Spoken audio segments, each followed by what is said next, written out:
hombres y las mujeres de nuestro tiempo, compartiendo los gozos y las esperanzas, las tristezas y las angustias de todos y particularmente de los pobres. Si aceptamos que la fe en Cristo implica ser testigo, entonces también debemos aceptar que el testigo es por naturaleza un evangelizador. Esto es, una persona que reconoce que su identidad más profunda es anunciar de palabra y obra, oportuna e inoportunamente, la buena nueva, los hechos salvadores, la llegada del Señor. La fe, siendo un don de Dios, es también un acto personal por el cual, consciente y libremente, respondemos al amor de Dios, pero no en forma individual, y mucho menos en forma individualista, sino en y con la Iglesia, que no es otra cosa que la comunidad de aquellos que han encontrado a Cristo y han decidido creerle y seguirlo. Ahora bien, creerle a Cristo y seguirlo parece razonable, pero ¿cómo? ¿Cómo responder en concreto al llamado del Señor? Sobre todo, ¿cómo participar del proyecto de Cristo para todos los hombres cuando vemos que hace falta algo más que oración y paciencia para cambiar esta sociedad por una digna de seres humanos?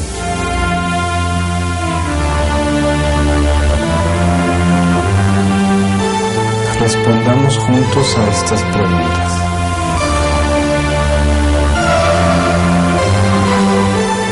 La doctrina social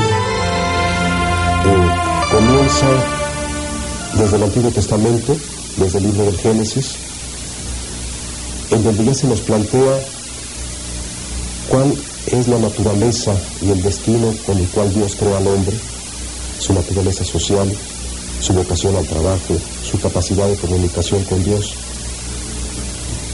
Pero se sigue elaborando progresivamente a lo largo de toda la Sagrada Escritura como un conjunto de principios, de normas, de criterios para vivir en sociedad de acuerdo con el Evangelio, de acuerdo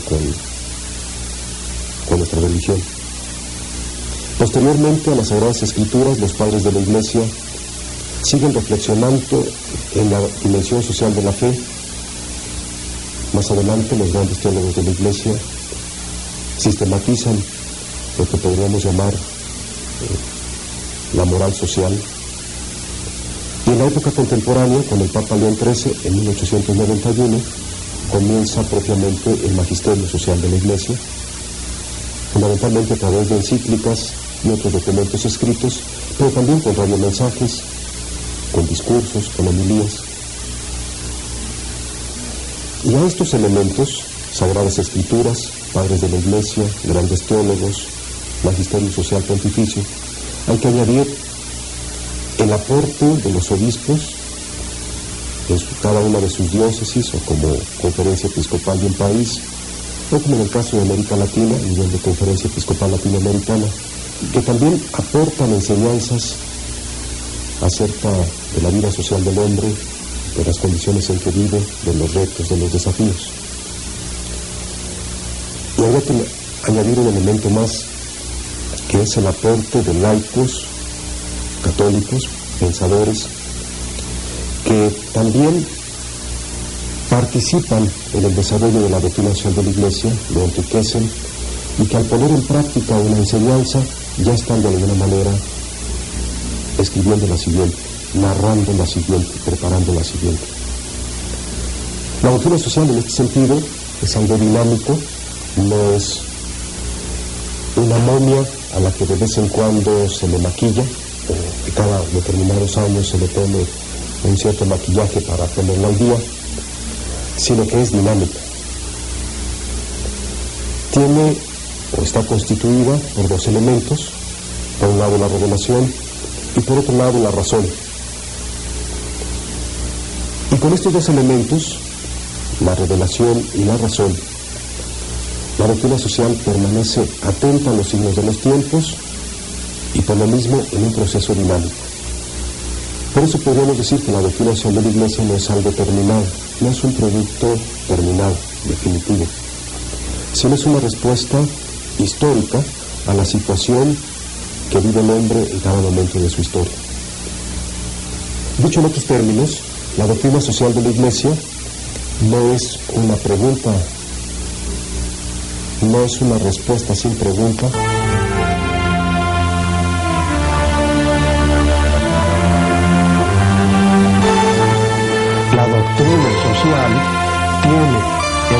elementos que se pueden proponer y difundir a todos los hombres de buena voluntad, aunque no sean creyentes cristianos. Estos son todos los elementos razonables y racionales en que podemos y debemos estar de acuerdo los hombres de distintas confesiones religiosas y aun los que no tengan ninguna.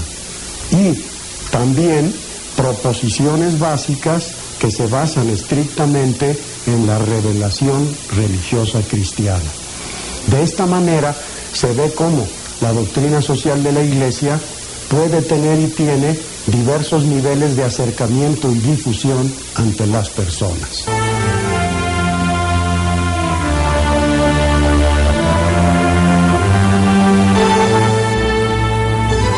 La doctrina social de la Iglesia es una ética social que expresa las exigencias del Evangelio en diálogo siempre con las ciencias humanas, en diálogo con los grupos humanos, en diálogo con la experiencia de comunidades cristianas que tratan de vivir el Evangelio en medio de las circunstancias de la vida. Pero hay algo más. Esta doctrina tiene un objetivo muy sencillo de expresar, muy difícil de poner en práctica. La doctrina social de la Iglesia, a lo largo de toda su historia, tiene dos objetivos: formar la conciencia de los católicos y hacer una contribución al debate público de la cuestión social. Desde esa perspectiva, la doctrina social es un instrumento esencial para la nueva evangelización, como ha dicho Juan Pablo II, que tiene por objeto precisamente formar la conciencia de los cristianos para que se comprometan en las transformaciones que la sociedad presenta, que la sociedad requiere, que la sociedad exige. Y los católicos no podemos ir a transformar la sociedad sin criterios, sin principios, sin una ética más o menos congruente con el Evangelio,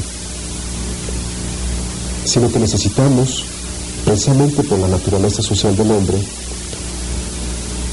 formarnos para que las respuestas que demos sean acordes con el Evangelio. Y el segundo objetivo, el hacer una contribución al debate público, tiene que ver con un servicio que la Iglesia está llamada a dar al mundo, a la sociedad humana. La Iglesia es como un fermento en la sociedad, como sal en el mundo, como una luz en medio de la oscuridad. Y tiene la obligación y el derecho de manifestar su punto de vista en todas aquellas cuestiones que atañen a la dignidad humana, que atañen a la vida de los seres humanos, que atañen a los derechos humanos. Y entonces, esto es lo que hace la Iglesia, hacer una contribución al debate público sobre la cuestión social. Dicho en otros términos, si en una sociedad se está hablando del derecho a la vida, la Iglesia también tiene una respuesta que dar.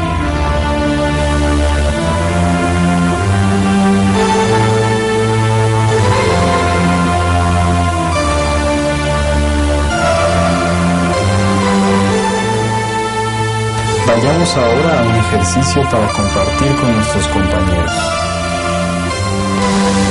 Los principales elementos de esta doctrina son, como la clasifican diversos documentos de la propia Iglesia, en primer lugar, principios de reflexión; en segundo lugar, criterios de juicio; y en tercer lugar, directivas de acción. En el fondo, esta división en tres niveles no hace más que señalar tres pasos de la persona humana al dedicarse a conocer esta doctrina y al decidirse a aplicarla en la práctica. En primer lugar, principios de reflexión. Los principios son la esencia misma de la doctrina, son precisamente esas proposiciones fundamentales que van a orientar